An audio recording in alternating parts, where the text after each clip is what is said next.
ഓരോ സമ്മേളനങ്ങളും സാർവദേശീയവും ദേശീയവും സംസ്ഥാനവും അങ്ങനെ ജനജീവിതത്തെ ബാധിക്കുന്ന രാഷ്ട്രീയ സാംസ്കാരിക സാമൂഹിക സാമ്പത്തിക ക്രമങ്ങളെ സംബന്ധിച്ചാണ് അവർ വിലയിരുത്തുന്നത്. പുതിയ ഊർജ്ജവുമായി സംഘടനാപരമായി എന്തെങ്കിലും ജീർണതകൾ ഉണ്ടെങ്കിൽ അത് ഇല്ലാതാക്കി തിരുത്തി നീങ്ങുന്ന ഒരു വലിയ പ്രക്രിയ. ആ പ്രക്രിയയുടെ ഭാഗമാണ് ഇപ്പോൾ അസിൽ നേരത്തെ സൂചിപ്പിച്ചതുപോലെ നിരവധി പ്രമേയങ്ങൾ. അപ്പോൾ വയനാട് ദുരന്തത്തിലെ കേന്ദ്ര അവഗണനയ്ക്കെതിരെ അണിനിരക്കണമെന്നാണ് ഒരു പ്രമേയം CPIM സമ്മേളനം പാസാക്കിയത്.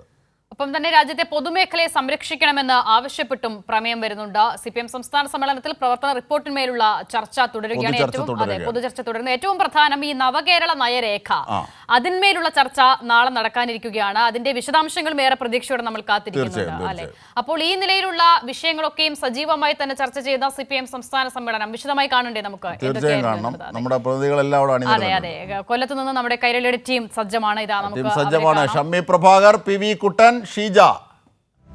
എങ്ങനെയാണ് സമ്മേളനം സംഘടനാപരമായി 2 ഘട്ടങ്ങളിലായിട്ടാണ് യഥാർത്ഥത്തിൽ പോകേണ്ടത്? ഒന്ന്, സംഘടനാപരമായി കൂടുതൽ ശക്തിപ്പെടുത്തുന്നതിൻ്റെ കാര്യങ്ങൾ, പൊതു ചർച്ചയിൽ ഉയർന്നു വന്ന പൊതു തീരുമാനങ്ങൾ, അവിടെ ഉയർന്ന തീരുമാനങ്ങൾ, ഇതൊക്കെ സംസ്ഥാന സെക്രട്ടറി വിശദീകരിച്ചത് എങ്ങനെ? അവിടെ ഇന്ന് നടന്ന സമഗ്രമായ വിവരങ്ങളിലേക്കൊന്ന് പോയാൽ PV കുട്ടൻ, ഷമ്മി, ഷീജ. അതെ, ഇന്ന് രണ്ടാം ദിനത്തെ ഈ നടപടിക്രമങ്ങൾ, പ്രതിനിധി സമ്മേളനത്തിലെ നടപടിക്രമങ്ങൾ അതിൻ്റെ അവസാന ഘട്ടത്തിലേക്ക് നീങ്ങാൻ വേണ്ടി പോവുകയാണ്. ഇന്ന് പൂർണ്ണമായും ചർച്ചകളായിരുന്നു. ഇന്നലെ സംസ്ഥാന സെക്രട്ടറി MV ഗോവിന്ദൻ മാസ്റ്റർ അവതരിപ്പിച്ച പ്രവർത്തന റിപ്പോർട്ടിന്മേലുള്ള ചർച്ചകളാണ് ഇന്ന് നടക്കുന്നത്. 8 മണിയോടുകൂടി ചർച്ചകൾ അവസാനിക്കും. 47 പേരാണ് അല്ലെ, അതിൽ 12 വനിതകളാണ്. 7.5 മണിക്കൂർ. ഒന്ന് ആലോചിച്ച് നോക്കൂ അല്ലെ, കേരളത്തിൽ ഏതൊരു പാർട്ടിക്കാണ് ഇങ്ങനെയൊരു വിശാലമായ രീതിയിൽ പ്രവർത്തന റിപ്പോർട്ടും സംഘടനാ റിപ്പോർട്ടും ഒക്കെ ചർച്ച ചെയ്യാൻ വേണ്ടി പറ്റുക എന്നുള്ളത്. അതിന് വളരെ കൃത്യമായി നിർണായകമായ വിഷയങ്ങൾ, രാഷ്ട്രീയ വിഷയങ്ങൾ MV ഗോവിന്ദൻ മാസ്റ്റർ തന്നെ പറഞ്ഞു. പാർട്ടി സെക്രട്ടറിക്കെതിരെയും ഒക്കെ സർക്കാരിനെതിരെയും ഒക്കെ വിമർശനങ്ങൾ ഉണ്ടാകാം. അത് സ്വാഭാവികമായും CPIMന്റെ സമ്മേളനങ്ങൾ ഉണ്ടാവുന്നതാണ്. പക്ഷേ ഇത്തവണ ആ സർക്കാരിന്റെ വികസന പ്രവർത്തനങ്ങളൊക്കെ പ്രതിനിധികൾ വലിയ രീതിയിൽ സ്വാഗതം ചെയ്യുകയായിരുന്നു. അതോടൊപ്പം തന്നെ സെന്ററിന്റെ പ്രവർത്തനത്തെ അംഗീകരിച്ചു. ഏറ്റവും വളരെ പ്രധാനപ്പെട്ട ഒരു കാര്യം, ചർച്ചയിൽ പ്രതിനിധികൾ ഉയർത്തിക്കൊണ്ടുവന്ന പ്രധാനപ്പെട്ട 2 കാര്യങ്ങൾ, അതിലൊന്ന് ഈ സംസ്ഥാന സർക്കാരിന്റെ വികസന നേട്ടങ്ങൾ ജനങ്ങളിലേക്ക് എത്തിക്കാൻ ഇപ്പോൾ എത്തിക്കുന്നുണ്ട്.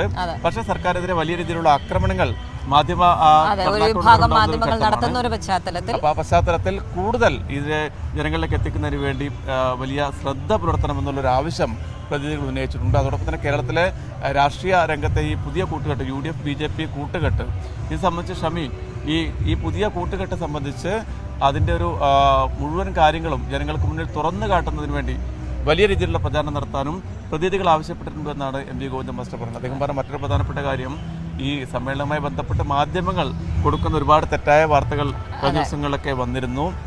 ഒന്നും യാതൊരു വസ്തുതയുമില്ലാത്ത കാര്യങ്ങളാണ് വരുന്നത്. നയരേഖയുമായി ബന്ധപ്പെട്ട മുഖ്യമന്ത്രി അവതരിപ്പിച്ച നവകേരളത്തിന്റെ രേഖയുമായി ബന്ധപ്പെട്ട് ഉൾപ്പെടെ തെറ്റായ ഒരുപാട് പ്രചാരണങ്ങൾ വരുന്നുണ്ട്.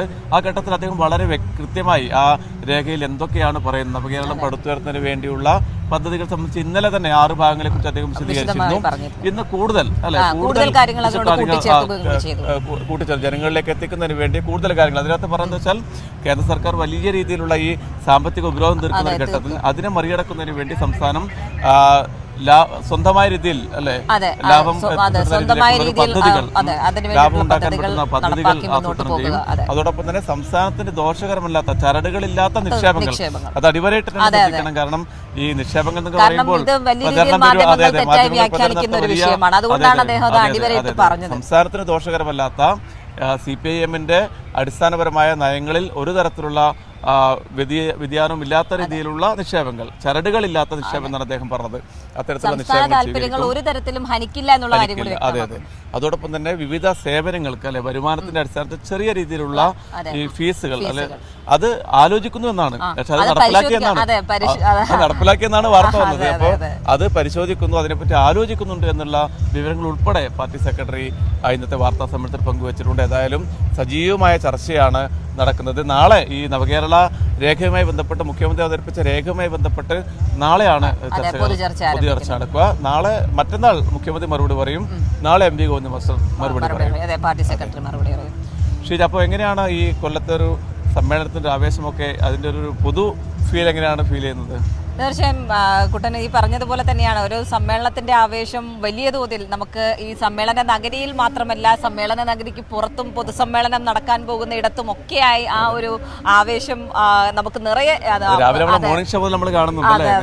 നമുക്ക് എവിടെ ചെന്നാലും കാരണം ഇവിടെ കൊല്ലം ബീച്ചിൽ തുടങ്ങി നമ്മൾ എവിടെയൊക്കെ ലൈവിന് രാവിലെ ഫ്രെയിം വെക്കുന്നു അവിടെയൊക്കെ നമ്മൾ ഈ ഒരു സമ്മേളനത്തിന്റെ ആവേശം നമുക്ക് കാണാൻ സാധിക്കുന്നു എന്നുള്ളത് തന്നെയാണ് ഈ സമ്മേളനത്തിന്റെ ഏറ്റവും വലിയ പ്രത്യേകത. അതിൽ ഏറ്റവും പ്രധാനപ്പെട്ട കാര്യം എടുത്തു പറയേണ്ടത് ആവേശം ഇതിൽ മാത്രമല്ല കൃത്യമായിട്ടുള്ള ചർച്ചകളിലും കൃത്യമായിട്ടുള്ള നിലപാടുകൾ പ്രതിനിധികൾ വ്യക്തമാക്കുന്നു.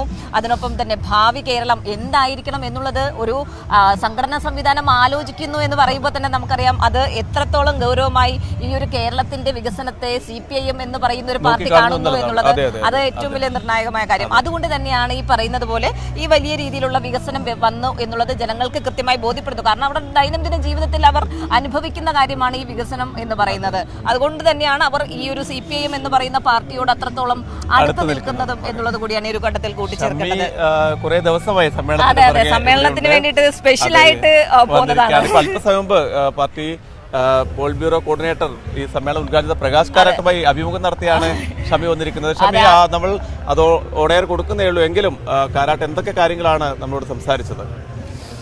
തീർച്ചയായിട്ടും കുട്ടൻ ദേശീയ രാഷ്ട്രീയത്തെ സംബന്ധിച്ച് വളരെ കൃത്യമായ കാഴ്ചപ്പാട് ഇന്നലെ ഉദ്ഘാടന പ്രസംഗത്തിൽ തന്നെ പ്രകാശ് കാരാട്ട് പറഞ്ഞിരുന്നു. അതിൽ നമുക്കറിയാം CPIMമായി ബന്ധപ്പെട്ട് കേരളത്തിലെ ചില മാധ്യമങ്ങൾ കൊണ്ടുവന്ന നിയോ ഫാസിസം എന്ന് പറയുന്ന ഒരു പ്രയോഗം, ആ പ്രയോഗത്തെ സംബന്ധിച്ച് നമ്മളെ ഇൻ്റർവ്യൂവിൽ വളരെ കൃത്യമായി തന്നെ പ്രകാശ് കാരാട്ട് കാര്യങ്ങൾ വിശദീകരിച്ചു. അദ്ദേഹം വളരെ രൂക്ഷമായ ചില വാക്കുകൾ തന്നെ കോൺഗ്രസിനെതിരെ ഉപയോഗിച്ചു എന്നുള്ളതാണ്. സാധാരണഗതിയിൽ പ്രകാശ് കാരാട്ട് ആ രീതിയിൽ ഒരു രാഷ്ട്രീയ പാർട്ടിയും നിശിതമായി വിമർശിക്കില്ല. പക്ഷേ ഈ കാര്യത്തിൽ അദ്ദേഹം വളരെ കൃത്യമായി തന്നെ, കാരണം ആടിനെ പട്ടിയാക്കുക എന്നുള്ളൊരു സമീപനമാണ് ഈ കാര്യത്തിൽ ചില മാധ്യമങ്ങളും കേരളത്തിലെ കോൺഗ്രസും SDPI അടക്കമുള്ള വർഗീയ കക്ഷികളും സ്വീകരിച്ചത്. അദ്ദേഹത്തോട് ഞാൻ ചോദിച്ചത്, ഇത് ന്യൂനപക്ഷ വിഭാഗങ്ങൾക്കിടയിൽ ഒരു ആശങ്ക പരത്താൻ വേണ്ടിയാണോ കോൺഗ്രസ് ഇത്തരത്തിലൊരു പ്രചാരണം നടത്തിയത് എന്ന് ഞാൻ ചോദിച്ചപ്പോൾ അദ്ദേഹം പറഞ്ഞ മറുപടി വളരെ രസകരമാണ്. അങ്ങനെയല്ല, അവർക്ക് ശരിക്കും ഫാസിസം എന്താണെന്ന് കേരളത്തിലെ കോൺഗ്രസിന് അറിയില്ല.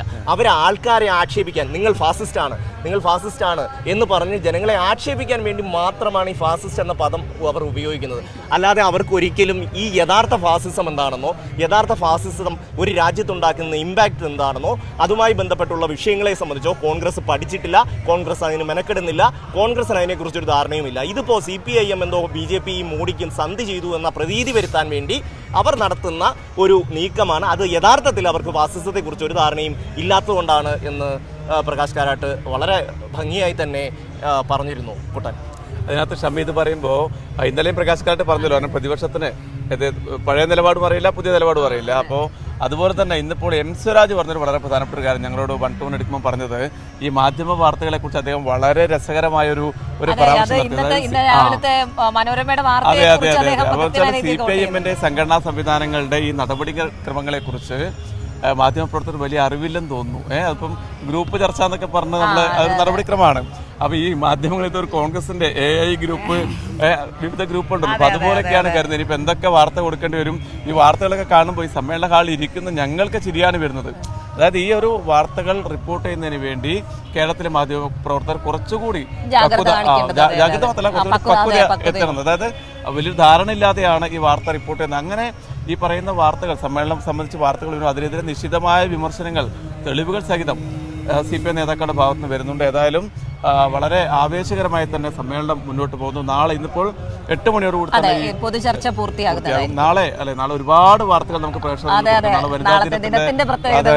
സമ്മേളനത്തിൽ പങ്കെടുക്കുന്ന പ്രധാനപ്പെട്ട വനിതാ നേതാക്കൾ. കാരണം ഇതുപോലെ വനിതകൾക്ക് അവസരം കൊടുക്കുന്ന ഒരു പാർട്ടി രാഷ്ട്രീയ സംവിധാനം വേറെയില്ല. അപ്പൊ ഇന്നത്തെ ചർച്ചയിൽ തന്നെ 12 പേരാണ്. 12 വനിതകൾ അവർ കൃത്യമായ രീതിയിൽ നിലപാട്.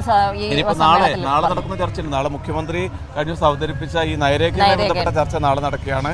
അതിനകത്തും കൃത്യമായി വനിതാ പ്രാതിനിധ്യം ഉണ്ടാവും. ഇനി സംസ്ഥാന കമ്മിറ്റി ലിസ്റ്റ് വരുമ്പോൾ, സംസ്ഥാന സെക്രട്ടേറിയറ്റ് അംഗങ്ങളുടെ ലിസ്റ്റുകൾ വരുമ്പോൾ, അതുപോലെ തന്നെ പാർട്ടി കോൺഗ്രസ് പ്രതിനിധികളുടെ ലിസ്റ്റ് വരുമ്പോഴൊക്കെ അതിലൊക്കെ വലിയ രീതിയിലുള്ള വനിതാ പ്രാതിനിധ്യം ഉണ്ടാകും. അപ്പോൾ അത്തരത്തിൽ എല്ലാ മേഖല, യുവാക്കളുടെ പ്രാതിനിധ്യം, കഴിഞ്ഞ ദിവസം ബാലസംഘം കൂട്ടുകാരുടെ സ്റ്റോറി ഷെയർ ചെയ്തത്, അതൊക്കെ എവിടെയാണ് ഉണ്ടാവുക ഈ അതാണ് തുല്യമായിട്ടുള്ള ഒരു പരിഗണന എല്ലാ ഇടങ്ങളിലും നൽകുന്നു എന്നുള്ളതാണ് അതിന്റെ പ്രത്യേകത. റിപ്പോർട്ട് തന്നെ പറയുന്നുണ്ട് വർഗപൂജന സംഘടനകളുടെ പ്രവർത്തനം സംബന്ധിച്ചപ്പോൾ അതിനകത്ത് ഇതൊക്കെ വരും.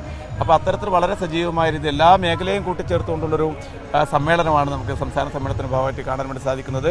നാളെയും നാളെ വൈകുന്നേരം വരെ ചർച്ചയുണ്ട്. ഈ മുഖ്യമന്ത്രി അവതരിപ്പിച്ച റിപ്പോർട്ടിന്മേലുള്ള ചർച്ചയുണ്ട്. വൈകിട്ട് ഈ പ്രവർത്തന റിപ്പോർട്ടുമായി ചർച്ചയ്ക്ക് എം പി മറുപടി പറയും. മറ്റന്നാൾ മുഖ്യമന്ത്രി അതിനുശേഷമാണ് സംസ്ഥാന കമ്മിറ്റി തെരഞ്ഞെടുപ്പ്.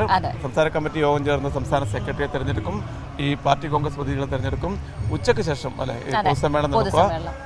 ലക്ഷങ്ങൾ അണിനിരക്കുന്ന ആശ്രാമം മൈതാനിയിൽ അതിലൂടെ എല്ലാം ഈ ജനങ്ങൾ ഇവിടെയൊക്കെ ആവേശത്തോടെ എത്തുന്നതിന് വേണ്ടിയുള്ള ഒരുക്കങ്ങൾ ഈ പറയുന്ന ഷമ്മിയൊക്കെ നേരത്തെ റിപ്പോർട്ട് ചെയ്ത് അനുബന്ധ പരിപാടികളൊക്കെ റിപ്പോർട്ട് ചെയ്യുന്നതാണ്.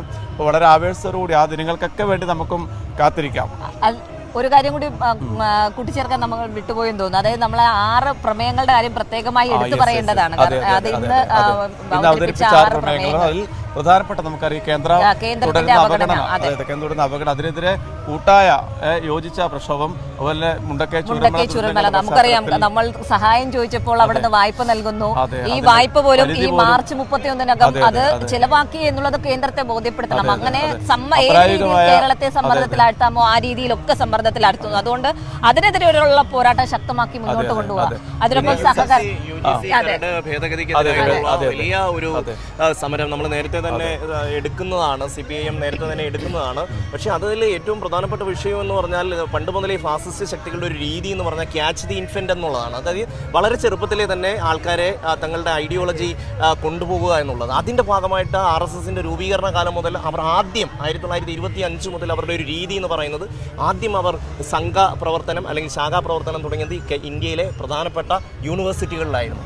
ആ ഒരു രീതി അവർ വിടാതെ പിന്തുടരുന്നു എന്നുള്ളതാണ്. JNU പിടിക്കാൻ വേണ്ടി അവർ നടത്തിയിട്ടുള്ള വലിയ പരിശ്രമം. അങ്ങനെ ഇന്ത്യയിലെ പ്രധാനപ്പെട്ട ഇടതുപക്ഷ മതേതര ചേരിക്ക് മുൻതൂക്കമുള്ള എല്ലാ യൂണിവേഴ്സിറ്റികളിലും കൈകടത്താൻ അവർ ശ്രമിച്ചു. പക്ഷേ കേരളത്തിൽ മാത്രമാണ് അതിനെതിരെ വലിയ ശക്തമായ ചെറുത്തുനിൽപ്പുണ്ടായത്. അക്കാര്യത്തിൽ വളരെ കൃത്യമായ ഒരു നിലപാട് CPIM സംസ്ഥാന സമ്മേളനം സ്വീകരിക്കുന്നു.